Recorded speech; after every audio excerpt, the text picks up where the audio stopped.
किसी भी competitive exam का सबसे जरूरी एलिमेंट होता है लास्ट मोमेंट पे किया गया रिवीजन, और उस रिवीजन से ही तय होता है कि यार हमारी क्या रैंक आने वाली है, हम किस कॉलेज में जाने वाले हैं, हम कहां पर स्टैंड करने वाले हैं। तो आज के इस वीडियो में मैं तुम्हें यही बताने वाला हूं कि यार तुम अपने लास्ट मोमेंट के रिवीजन को कैसे इफेक्टिव बना सकते हो, कैसे सक्सेसफुल बना सकते हो तुम अपने इस रिवीजन को। सबसे पहले क्या मतलब है मेरे सक्सेसफुल रिवीजन का, इसका सिंपल सा एक मतलब निकलता है यार कम टाइम में हम ज्यादा चीजें कवर कर पाए।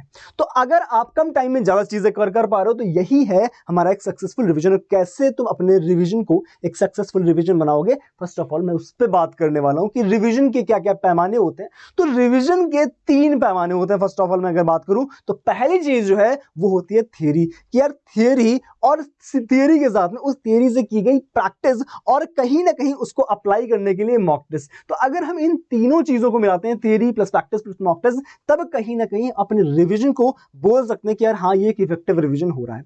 तो थियरी से अगर मैं बात करूं तो थियरी कैसे हम रिवाइज करें, इसका पहला जो तरीका है वो होता है माइंड मैप या शॉर्ट नोट्स जिसको आप बोलते हो। तो क्या तरीका होता है, कैसे शॉर्ट नोट्स या माइंड मैप की हेल्प से हम चीजें रिवाइज करते हैं, जरा एक बार इस पे पहले नजर डाल लेते हैं, फिर हम आगे के प्रोसेस पे बढ़ेंगे। तो कैसे हम किसी भी माइंड मैप को बनाए, सपोज दैट यार मुझे बनाना है एक पर्टिकुलर चैप्टर को रिवाइज करना है। एक चीज हमेशा ध्यान रखना कि यार अगर तुम एक चैप्टर को रिवाइज करने बैठ रहे हो तो उसकी थियरी रिवाइज करने में तुम्हें 15 से 20 मिनट से ज्यादा नहीं लगने चाहिए। अगर 15-20 मिनट से ज्यादा लग रहे हैं इसका मतलब वो टाइम तुम सिर्फ और सिर्फ वेस्ट कर रहे हो। जैसे मान लो मुझे इलेक्ट्रोस्टैटिक रिवाइज करना, तो मैं क्या करूंगा, एक A4 शीट लूंगा और उस A4 शीट पे बीचों बीच में लिखूंगा इलेक्ट्रोस्टैटिक्स, और मैं रिवाइज करना स्टार्ट करूंगा। कैसे, जो चीजें मुझे याद आती जाएंगी वो चीजें फर्स्ट ऑफ ऑल मैं इसमें लिखूंगा। जैसे मान लो मुझे याद आ रहा है कि इलेक्ट्रोस्टैटिक का अपने सबसे पहले फोर्स का फॉर्मूला क्या लिखते हैं, F = K Q1 Q2/R²। फिर अपन इलेक्ट्रिक फील्ड लिखते हैं, E = F/Q। फिर अपन लिखते हैं कि यार इसमें क्या क्या चीजें और आती है, electric field due to something else, electric field due to something else, potential के बारे में लिखते हैं। तो ये सारी चीजें अपन इस तरह से बनाते हुए चलते हैं।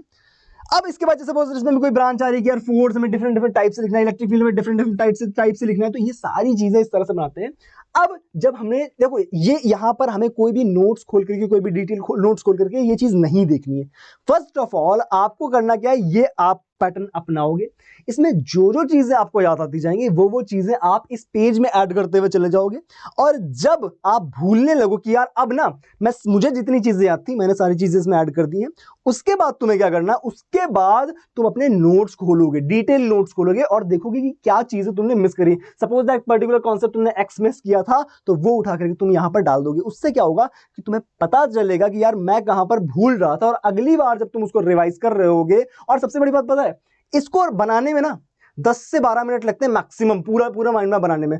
और वो माइंड मैप जो है ना मैंने तुम्हें ऑलरेडी बनवा रखे हुए, तुम्हें कैसे देखो, first of all mind map जितना तुम खुद से बनाने की प्रैक्टिस करोगे ना उतना बेहतर है। एक बार अगर तुम चाहो तो मेरे साथ रिवाइज भी कर सकते हो। मैंने तुम्हें सारे माइंड मैप जो है 6 से 7 माइंड मैप, मतलब मैंने महासप्ताह की जो सीरीज चलाई थी वहां पर मैंने most of the mind map जो है वो जाकर के बनवाए, तो उसका लिंक मैं डिस्क्रिप्शन में दे दूंगा, जाकर के तुम देख सकते हो कि मैंने कैसे ऑप्टिक्स का, कैसे थर्मोडायनेमिक्स का, कैसे काइनेमैटिक्स, मॉडर्न फिजिक्स, हमारे पास मैग्नेटिज्म, करंट, इलेक्ट्रिसिटी, इनके माइंड मैप मैंने कैसे बनाए हुए हैं वो भी जाकर के तुम देख सकते हो। तो उसका लिंक तुम्हें डिस्क्रिप्शन में मिल जाएगा। तो ये बात होती है माइंड मैप की। अब दूसरी बात आती है हमारे पास प्रैक्टिस की। यार हमने रिवाइज तो कर लिया, बहुत ज्यादा हमें समय नहीं देना है रिविजन में, ये ध्यान रखना थियरी पोर्शन पे हमें बहुत ज्यादा समय नहीं देना, हमें सिर्फ और सिर्फ माइंड मैप बना के थियरी को रिवाइज करना है।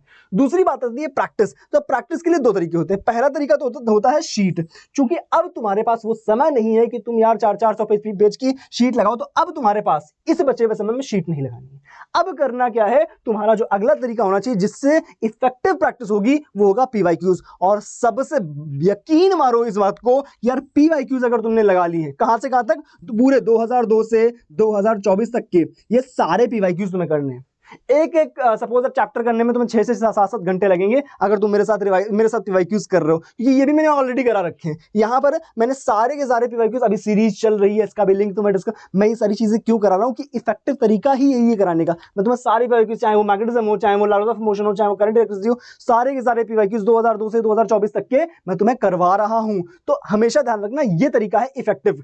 दूसरा, जब मैंने PYQs की बात कर ली, अब बात आती है उसको अप्लाई करने की, यार मॉक टेस्ट की। तो मॉक टेस्ट की सबसे बड़ी खूबी क्या होती है कि मुझे ना जैसे मान लो फिजिक्स की मैं बात करूं, केमिस्ट्री की बात करूं, तो मुझे मान लो फिजिक्स में 25 सवाल आ रहे हैं, तो मुझे वो 25 के 25 सवाल एक साथ सॉल्व करने आने चाहिए। मेरे अंदर वो क्षमता होनी चाहिए कि यार मैं ना फिजिक्स के 25 सवाल एक साथ में, मान लो उसमें से 2 सवाल कहीं मॉडर्न के हैं, एक सवाल कहीं हमारा काइनेमैटिक्स से है, कहीं दूसरा सवाल इलेक्ट्रोस्टैटिक्स से, तो जब उन सवालों का मिक्सचर तुम्हारे सामने आए तो तुम्हारे अंदर ये कॉन्फिडेंस होना चाहिए कि यार वो सवाल ना मैं एक साथ सॉल्व कर सकता हूं, और मेरे अंदर ये कॉन्फिडेंस है कि यार कोई भी सवाल मुझसे कहीं भी कंफ्यूजन या कोई भी अछूता नहीं रहेगा। तो ये बात हमें अपने मन मंदिर में फर्स्ट ऑफ ऑल बिठा लेनी है कि मल्टीपल प्रॉब्लम्स हमें एक टाइम पे सॉल्व करने आनी चाहिए। और दूसरी इसमें जो बहुत जरूरी चीज है, that is time management. That is time management, कि हमें यह भी ध्यान रखना कि जब भी हम मॉक टेस्ट की बात कर रहे होते हैं तो हम कहीं ना कहीं मल्टीपल प्रॉब्लम्स को एक साथ सॉल्व कर रहे होते हैं, और दूसरी चीज क्या होती है, टाइम मैनेज कर रहे होते हैं। अब इसके लिए मैं तुम्हारे लिए एक बहुत बढ़िया, क्योंकि यार कहीं ना कहीं हमें एक ना एक पुश की जरूरत होती है यार। हम चाहते हैं कि हमें ना कोई थोड़ा सा पुश कर दे ताकि मैं भाग सकूं आसानी से। तो इस पुश के लिए मैं तुम्हारे लिए लेकर के आया हूं एक नई चीज, जो कि है पेपर प्रेडिक्टर। पेपर प्रेडिक्टर, उसका पहला सेशन का जो लिंक है वो भी मिल जाएगा, जो अनाउंसमेंट सेशन का लिंक है वो मिल जाएगा। मैं तुम्हें बताने वाला हूं कि इस सीरीज में मैं तुम्हें कैसे पेपर की प्रेडिक्शन देने वाला हूं, और इस सीरीज में करने क्या वाला हूं, सारी बातें इस लिंक में मिल जाएंगी आपको। जा करके सेशन में ज्वाइन कर लो। अगर आप सेशन के पहले देख रहे हो इस वीडियो को तो नोटिफाई में पे क्लिक कर लो, और ऑलरेडी अगर सेशन हो चुका है तो जाकर के एक बार चेक करो कि क्या है उस सेशन में, क्या क्या चीजें मैंने ऐड करी हैं और कैसे ये चीज तुम्हें हेल्प करने वाली है इन द एग्जामिनेशन। तो रिवीजन के जो भी मैंने 3 मेथड्स आपको बताए, उन तीनों मेथड्स पे कैसे हमें खरा उतरना है, चाहे वो हमारे पास थियरी पोर्शन हो, कैसे माइंड मैप बनाना है, फर्स्ट ऑफ ऑल मैंने तुम्हें वो बताया। प्रैक्टिस के लिए 2 चीजें होती हैं, शीट और पीवाईक्यूज। शीट अब तुम्हें फोकस नहीं करना, तुम्हें पीवाईक्यूज करना। पीवाईक्यूज करना कैसे है, पूरे के पूरे पीवाईक्यूज करना है। कैसे, मेरे साथ भी कर सकते हो, क्योंकि अब अभी इतना समय है 20 से 25 दिन का, कि तुम पीवाईक्यूज काफी हद तक, फर्स्ट ऑफ ऑल जो हाई वेटेड चैप्टर्स है उनको कवर करने की कोशिश करो। इसके बाद हम बात करते हैं मॉक की। मॉक के लिए हमें डिफरेंट एबिलिटीज जो हैं उसके लिए मैं तुम्हें ऑलरेडी बता चुका हूं कि ये पेपर प्रेडिक्टर तुम्हें सबसे ज्यादा हेल्प करने वाला है।